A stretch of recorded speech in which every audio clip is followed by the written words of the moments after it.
Assalamualaikum warahmatullahi wabarakatuh.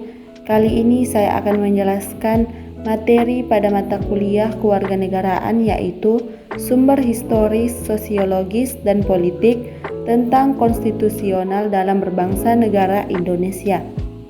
Perkenalkan, nama saya Arni Fatwa, NIM D1A1211029. Bagaimana sumber historis konstitusi? Menurut Hobbes 1588 sampai 1879, manusia pada status naturalis, bagaikan serigala, hingga timbul adigium homo hominidus yang artinya yang kuat mengalahkan yang lemah. Lalu timbul pandangan bellum omnium contra omnes, artinya perang semua lawan semua. Perjanjian. Hidup dalam suasana demikian pada akhirnya menyadarkan manusia untuk membuat perjanjian antara sesama manusia yang dikenal dengan istilah factum unionis.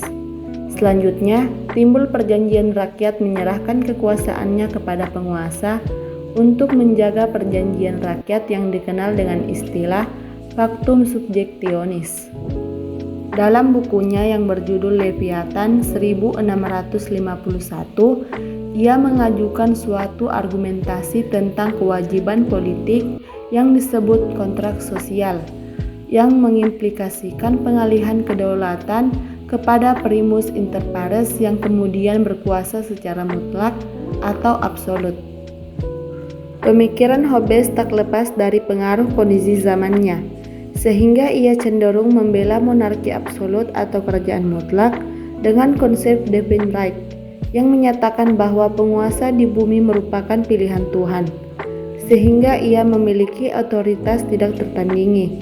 Pandangan inilah yang mendorong munculnya raja-raja tiran, dengan mengatasnamakan primus inter pares dan wakil Tuhan di bumi mereka, berkuasa sewenang-wenang dan menindas rakyat. Mengapa perlu adanya konstitusi dalam kehidupan berbangsa negara?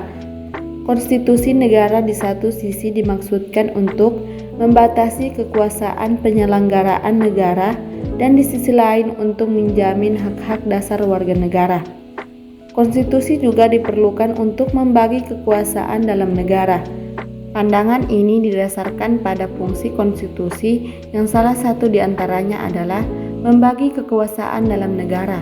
Kusnardi dan Ibrahim 1988. Seorang ahli konstitusi berkebangsaan Jepang, Naoki Kobayashi, mengemukakan bahwa Undang-Undang Dasar membatasi dan mengendalikan kekuasaan politik untuk menjamin hak-hak rakyat. Melalui fungsi ini, Undang-Undang Dasar dapat memberi sumbangan kepada perkembangan dan pembinaan tatanan politik yang demokratis. Materi muatan konstitusi menurut para ahli. Menurut J.G. Steinbeck, A. Adanya jaminan terhadap hak-hak asasi manusia dan warga negara. B. Ditetapkannya susunan ketatanegaraan yang bersifat fundamental. C. Adanya pembagian dan pembatasan tugas kenegaraan yang bersifat fundamental. Menurut Kacewer, A. Struktur umum negara seperti pengaturan kekuasaan eksekutif, kekuasaan legislatif, dan kekuasaan yudisial. B. Hubungan dalam garis besar antara kekuasaan-kekuasaan tersebut satu sama lain. C. Hubungan antara kekuasaan-kekuasaan tersebut dengan rakyat atau warga negara. Menurut Struycken, A. Hasil perjuangan politik bangsa di waktu yang lampau. B. Tingkat-tingkat tertinggi perkembangan ketatanegaraan bangsa. C. Pandangan tokoh-tokoh bangsa yang hendak diwujudkan, baik untuk waktu sekarang maupun untuk masa yang akan datang. D. Suatu keinginan dengan mana perkembangan kehidupan ketatanegaraan bangsa hendak dipimpin. Menurut Phillips Holt dan Jackson, suatu bentuk aturan, adat istiadat, kebiasaan-kebiasaan yang menentukan susunan dan kekuasaan organ-organ negara yang mengatur hubungan-hubungan di antara berbagai organ negara itu satu sama lain, serta hubungan organ-organ negara itu dengan warga negara. Dan menurut Miriam Budiarjo 2003, A. Organisasi negara misalnya pembagian kekuasaan antara badan legislatif, eksekutif, dan yudikatif. B. Hak-hak asasi manusia. C. Prosedur pengubah undang-undang dasar. D. Ada kalanya memuat larangan untuk mengubah sifat tertentu dari undang-undang dasar. Hal-hal yang dimuat dalam konstitusi atau undang-undang dasar. A. Organisasi negara, misalnya pembagian kekuasaan antara badan legislatif, eksekutif, dan yudikatif. B. Hak-hak asasi manusia. C. Prosedur pengubah undang-undang dasar. D. Ada kalanya memuat larangan untuk mengubah sifat tertentu dari undang-undang dasar.